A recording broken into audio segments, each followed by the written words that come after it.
নাচ শুরু হতেই একটি রোবট দর্শকদের সামনে তার শরীর নাড়াতে শুরু করে। ভারসাম্য বজায় রেখে চলাফেরা, মানুষের মতো করে অঙ্গভঙ্গি, সব মিলিয়ে এটি যেন প্রযুক্তির এক জীবন্ত বিস্ময়। এবার এমনই একটি আন্তর্জাতিক কৃত্রিম বুদ্ধিমত্তা সম্মেলনের উদ্বোধনী মঞ্চে ঘটল মজার এক ঘটনা, যেখানে উপস্থিত ছিলেন সেই দেশটির সর্বোচ্চ নেতা। ঘটনাটি ঘটেছে রাশিয়ার মস্কোয় অনুষ্ঠিত এআই জার্নি সম্মেলনে। রোবটটির নাম গ্রিন, যেটি রাশিয়ার তৈরি প্রথম মানব সদৃশ রোবট। এটি অনুষ্ঠানের শুরুতেই মঞ্চ থেকে এগিয়ে এসে সরাসরি রাশিয়ার প্রেসিডেন্ট ভ্লাদিমির পুতিনকে স্বাগত জানায় এবং তার সামনে নিজের পরিচয় দেয়। এখন যে কোনো ব্র্যান্ডের পুরাতন এসি বদলে নতুন ওয়ালটন এসিতে উপভোগ করুন 25% ছাড়।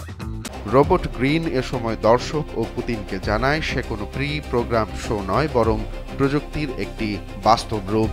সেবার প্রকৌশলীরা তাকে তৈরি করেছেন এবং তার দেহে স্থাপন করা হয়েছে 40টিরও বেশি মোটর ও অসংখ্য সেন্সর। এই প্রযুক্তি তাকে মানুষের সাথে নিরাপদে যোগাযোগ রাখতে এবং নিখুঁত ভারসাম্য বজায় রেখে নাচতে সক্ষম করে তুলেছে।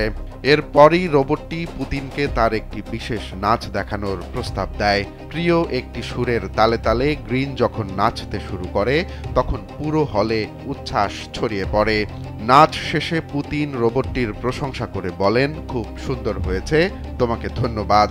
উত্তরে গ্রিন প্রেসিডেন্টকে প্রদর্শনী ঘুরে দেখার আমন্ত্রণ জানিয়ে অনুমতি নিয়ে মঞ্চ ত্যাগ করে। পুতিনও তাকে ধন্যবাদ দিয়ে অনুমতি দেয়।